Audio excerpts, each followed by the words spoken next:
안녕하세요. 공장장이 알아야 할 기본 상식 중 구매 관리편에 대해서 계속 이어서 말씀드리겠습니다. 이번에는 그 재고 관리에 대해서 한번 알아볼 텐데요. 재고 관리라고 하면 첫 번째는 장부와 실제 실물과 재고가 맞느냐 하는 재고의 정확도, 그리고 실제 그 위치에 그 재고가 있느냐, 찾는 공수를 줄이기 위해서 그 위치에 그 재고가 있느냐라는 위치의 정확도, 그리고 부자재를 원료를 매입하다 보면 여러 가지 불량 재고가 발생이 되는데 어떻게 하면 불량 재고를 발생을 방지할 것이냐, 그리고 재고의 폐기는 어떻게 해야 되느냐, 이런 부분들에 대해서 한번 이야기를 해보고자 합니다. 첫 번째로 그 재고의 정확도를 맞추기 위해서는 재고 실사를 하게 되겠죠. 재고 실사라는 거는 실물과 장부상의 재고가 일치하는지 확인하는 작업인데, 보통은 그 잘 관리가 되는 회사는 1년에 1회 실시를 하죠. 요거는 회계 마감과 관련이 있겠죠. 그렇게 해서 1년에 한 번씩 실제 실물과 장부상의 회계상의 재고가 동일한지를 확인을 해서 차입차손을 통해서 거기에 따른 회계 마감을 할 수 있도록 실물 조사를 하는 것, 그것이 이제 첫 번째 목적이고요. 또 두 번째 재고 실사의 목적은 실제 생산하려고 하는데 장부상의 재고는 만개가 있어서 생산 계획에 반영했지만 실제 찾아보니까 재고가 없어요. 그렇게 실제 재고와 장부상의 재고가 틀릴 경우에는 현업에 많은 부하를 주기 때문에 보통은 한 3개월? 3개월에 1회 실시하는데, 요거는 생산 및 생산 부하에 따른 절정으로 해서 생산 부하가 별로 없이 위치 재고 정확도 딱 맞아. 그럼 1년에 한 번 하면 되겠지만 찾을 때마다 부자재의 위치나 부자재가 없는 경우가 발생이 된다면 그거는 관리상의 문제가 있기 때문에 한 3개월에 한 번씩 재고 실사를 하는 것이 좀 바람직하다라는 부분이고요. 재고 실사를 하고 나게 되면 요거는 이제 재고 실사 외에 그 창고의 관리상도 문제가 관련이 되는데요. 결국은 위치 정확도죠. 위치 정확도는 창고가 위치의 정확도. 그 보통은 관리를 하기 위해서는 뭐 일반 관리자가 한 20개 정도 찾아와 봐라 이렇게 얘기했을 때에 실제 그 위치에 그 재고가 있느냐, 보통은 재고 위치가 제대로 관리가 된다면 뭐 5분 10분 이내에 그 자리에서 딱 찾아올 수 있겠지만, 창고 관리가 제대로 되지 않았을 경우에는 뭐 찾는 부하라든지 여러 가지 문제가 발생이 되겠죠. 그래서 보통은 그 좀 작은 규모의 회사들은, 부자재가 몇 개 없는 회사들은 주로 뭐 엑셀로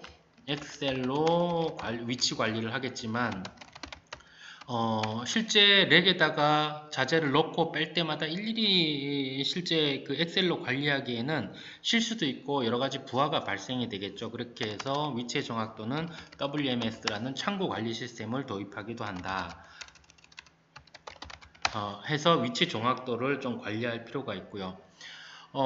실제 그 자재를 사오게 되면 재고가 뭐 점점 뭐 사용은 하겠지만 잔량도 발생이 되고 불량도 발생이 되고 이렇게 해서 점점 재고가 늘어나게 되는데, 보통은 그 부진부동 관리를 하게 됩니다. 부진부동 관리. 부진이라는 것은 회사마다 조금 기준이 다른데요. 부진이라는 것은 6개월 동안 이동이 없는 자재라고 일반적으로 정의를 하게 되고요.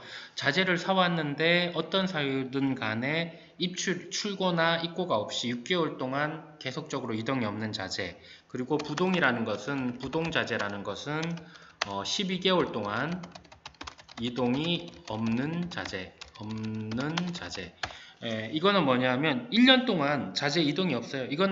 이거는 이제 폐기로 넘어가게 되겠죠. 그래서 3개월 회사마다 3개월을 부진, 뭐 6개월을 부동, 아니면 6개월, 12개월 이렇게 정하기도 하는데, 반드시 자재의 이동이 있느냐 없느냐를 파악을 해서 왜 그것이 발생이 됐느냐 원인 분석을 해서 그것이 부진부동이 최소화로 발생될 수 있도록 그렇게 관리하는 것이 재고 관리에 있어서 중요한 업무 중에 하나가 되겠죠.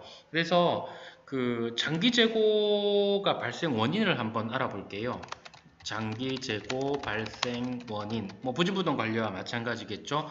장기 재고 발생 원인을 보게 되면 원인 및 해결 방법 보게 되면 원인 그 다음에 해결 방법 이렇게 한번 알아보도록 하겠습니다. 원인은 첫 번째 생기는 거는 과발주겠죠. 과발주라는 거는 원래는 10,000개만 필요한데 더 팔릴 것 같아서 한 20,000개 사왔다. 그런데 나중에 해보니까 더 쓰지 않고 10,000개가 남아버렸다. 이거는 과발주에 해당되겠죠. 보통은 수주를 근거로 해서 발주를 내야 되는데 사람이 임의로 이거는 잘 팔릴 거야 하고 이렇게 과발주를 내는 경우, 이거는 개인의 판단에 의해서 진행을 하면 되지 않고 반드시 상부에 보고를 해서 의사결정을 받은 다음에 진행을 해야 되는 부분이고요. 그 다음에 오발주, 이거는 실수겠죠. 그 다음에 세 번째로는 생산 잔량. 생산 잔량이라는 거는 용기, 캡, 바킹 이런 것들을 발주를 냈는데 뭐 어떤 한 부자재가 불량이나 기타 다른 사유로 인해서 입고도 뭐 적게 될 수 있고, 그래서 나머지 잔량들이 남게 된다. 이거는 뭐 생산 잔량이고요. 그 다음에 뭐 고객사가 부자재를 다 사왔어요. 그런데 부자재가 보류 요청을 한다든지, 뭐 고객사가 10,000개 발주를 냈는데 잠깐만 보류해 주세요 이러고 나서 아무 얘기가 없는 거예요. 그렇게 되면 이 자재가 3개월, 6개월 이런 것들을 고객사에게 보상팩 요청을 하지 않으면 자재는 계속 늘어나게 되겠죠. 거기에 따라서 현금 흐름은 계속 나빠질 것이고요. 그 다음에 사양, 오류. 이거는 뭐냐면 아까 오발주하고 조금 다른 내용인데요. 그 오발주 같은 경우는 사양도 정확하고 모든 게 다 정확했는데 이 사양 오류는 마케팅이나 이런 데서 사양을 발주를 줘야 되는데 뭐 예를 들어 260에 300ml짜리 그 박스를 발주를 내야 되는데 딴 거를 사양에다 집어넣어서 구매 발주가 잘못 일어나는 이런 사양 오류가 발생이 될 수 있고요. 또 뭐 화장품 같은 경우에는 전성분이 기재가 돼야 되는데 연구소에서 전성분을 좀 잘못 기재해가지고 전성분이 틀려서 또 부자재를 새로 발주내야 되는, 그래서 기존 부자재가 남는 이런 경우도 발생이 될 수 있고요. 그 다음에 입고 불량. 입고 불량이라는 것은 부자재가 입고가 됐는데 바로 반품을 하지 않고 바로 가지고 있었을 때에 뭐 관리를 하지 않게 되면 불량이 늘어날 수가 있고요. 그 다음에 단종이라는 게 있습니다. 제품이 계속 발생이 돼서 일반 안전재고라든지 부자재 MOQ에 따른 잔량이 남았는데 고객사에서 단종을 하겠다라고 통보를 하게 되면 그게 MOQ 미만의 자재가 남게 되겠죠. 그리고 안전재고. 안전재고 설정을 잘못하게 되면 이거는 잘 나가고 수급이 불안정하니까 30톤을 사놨는데 나중에 알고 보니까 금방 수급이 풀렸는데 그만큼 소진이 안 되고 있더라. 뭐 품목이 변경이 되든지 리뉴얼이 되든지 이런 부분이 있고요. 덤재고라는 부분이 있습니다. 덤재고라는 거는 잠깐 번호를 붙일게요. 덤재고라는 거는 부자재 10,000개를 발주했는데 부자재 업체에서 13,000개를 넣었어요. 그 300개는 공짜로 받은 거죠. 그런데 재고 정확도를 높이기 위해서 그 300개에 대해서는 재고로 잡아 있어야 되겠죠. 이런 덤재고는 뭐 큰 문제가 되지는 않을 것 같아요. 그리고 10번 독점재고라는 게 있어요. 이 부자재는 우리만 독점으로 하기 위해서 업체하고 독점을 걸기 위해서 우리가 이거 한 달에 1억씩 우리한테 파는 조건으로 해서 독점을 걸게 라고 하면 실제 1억이 나가지는 않더라도 계속적으로 계약에 의해서 재고를 쌓아놔야 되는 그런 문제가 발생이 되겠죠. 그래서 해결 방법은 해결 방법에 대해서 한번 알아보겠습니다. 해결 방법은 첫 번째 과발주 부분은 담당이 상부에서, 그러니까 상관이 MOQ대로만 최소 발주 수량대로만 발주를 내라고 지시를 했음에도 불구하고 담당이 임의로 결정하거나 또는 MOQ를 잘못 설정을 해서 뭐 공을 하나 더 붙인다거나 이런 부분들이 발생이 되면 회사에 손실을 넣어지기 때문에 매주 과발주 사항을 체크하여서 소진도 안 되는 부자재나 원료가 왜 있지라고 해서 담당을 지속적으로 교육을 해야 하고요. 두 번째는 MOQ 정확도를 향상시켜야 됩니다.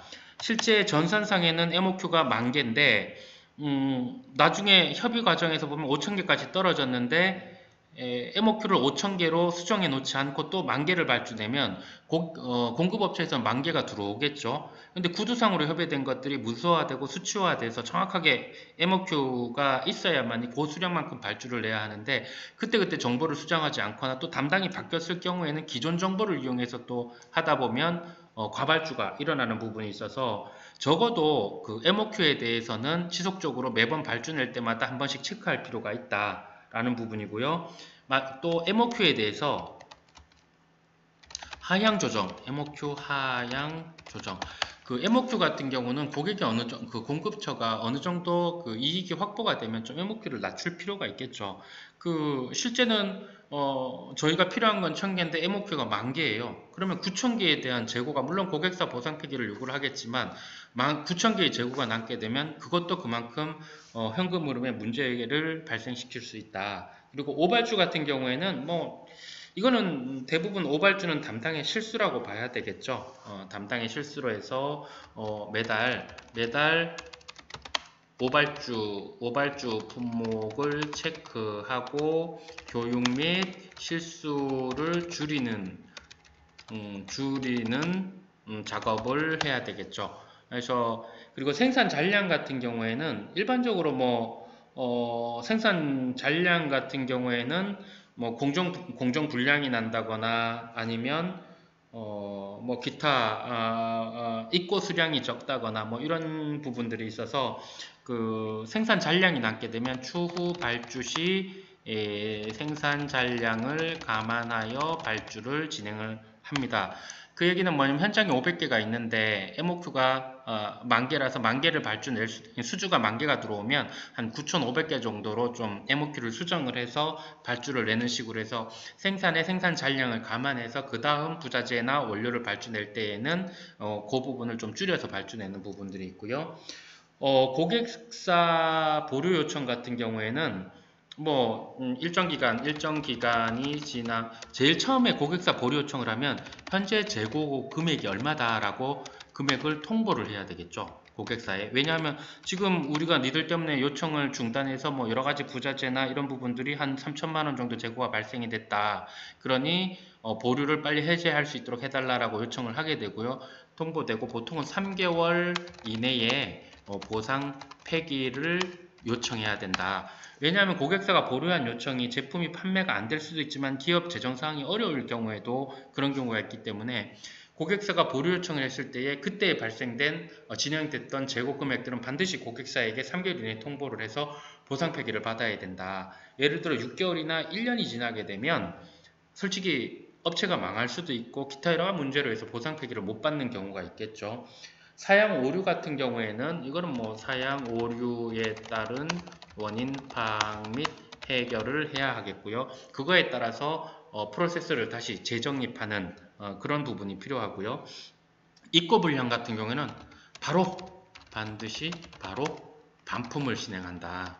입고 불량에서 불량이 현장에 들어왔는데 반품도 하지 않고 계속 갖고 있으면 사람이라는 게 까먹게 되죠. 그러다 보면 나중에 협의하려면 좀 어려운 부분이 있기 때문에 반드시 불량은 반품을 한다 라는 부분이고요. 더 좋은 방법은 품질 합격 후 창고 입고를 하는 것도 방법 중에 하나겠죠. 단종 같은 경우에는 잔량 부자재에 대해서 부자재 고객사 보상 폐기를 요청을 하고요. 안전재고 같은 경우에는 3개월 정도로 안전재고가 폐기가 많아진다면 3개월 정도 마다 1회씩 안전재고 재설정을 진행을 하고요. 덤자재 같은 경우에는 큰 문제가 안 되니까 추가 발주 시 덤재고 감안하여 현장 재고 감안하여 발주를 낸다. 독점 재고 같은 경우는 우리가 회사가 적극적으로 팔 수 있기 때문에 공급처와 독점을 했기 때문에 뭐 다른 건 없고 독점에 따른 물량 개런티를 최소로 협의한다. 이렇게 해서 그 원인 및 해결 방법에 대해서 좀 알아봤습니다. 그래서 재고는 관리하지 않으면 계속적으로 늘어나기 때문에 주기적으로 일정 기간을 두고 계속적으로 관리해서 재고가 점점 늘어나지 않도록 그렇게 관리를 해야 되겠다라는 부분이고요. 그리고 그러면 그 재고에 이제 폐기가 있겠죠. 1, 2, 4번, 5번 재고 폐기, 재고의 폐기. 재고 같은 경우는 회사의 자산입니다. 그래서 반드시 불량 재고라 해서 내 임의로 버리면 안 되고요. 반드시 그 전자 결제, 품위죠. 품위를 통해서 재고를 폐기한다. 이 원칙만 지키면 되죠. 물론 재고 폐기 발생 원인이나 이런 부분들은 반드시 확인을 해서 원인 파악을 해서 추후에 발생되지 않도록 프로세스를 정립하는 부분이 있고요. 그래서 그 자재 관리에 있어서 평가 항목이 있습니다. 평가 항목. 그러면 첫 번째는 부진 부동 금액 또는 부진 부동률 해서 아까 그 3개월, 6개월, 뭐 6개월, 12개월 얘기를 했는데요.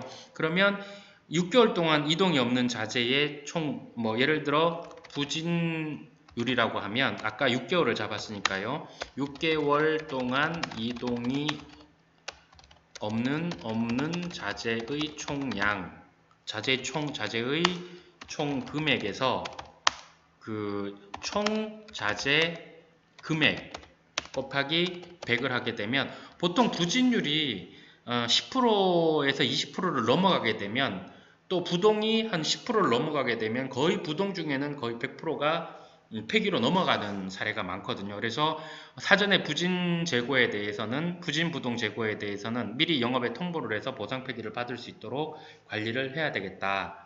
그리고 두 번째는 회전일 관리가 있습니다. 일 관리. 회전일이라는 거는 보통은 재고 회전일이라고 표현을 하는데요. 기말 재고 금액 대비 당월 사용 금액 곱하기 30일. 예를 들어 기말 재고 금액이 20억이 있고 그 다음 당월 사용한 금액이 10억이었다. 곱하기 30일을 하게 되면 60일이 되겠죠. 이 60일이라는 개념이 뭐냐 하면 우리 회사가 물론 품목마다 다 다르겠지만 우리 회사가 60일 동안 쓸 부자재 재고를 가지고 있다라는 얘기인데요.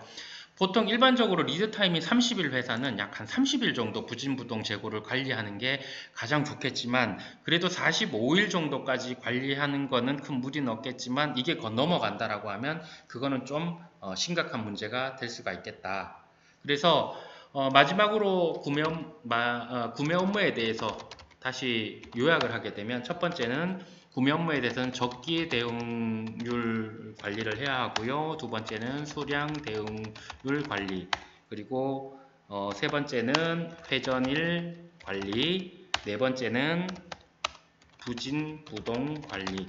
반드시 이 4개의 업무를 기본적으로 회사에서 관리를 해야만이 불량 재고가 늘어나거나 창고에 가부하나 아니면 현금이 자꾸 자재로 쌓이는 일들이 없어지게 됩니다. 그래서 재고의 관리에 대해서 한번 알아봤습니다. 다음 시간에는 부자재의 단가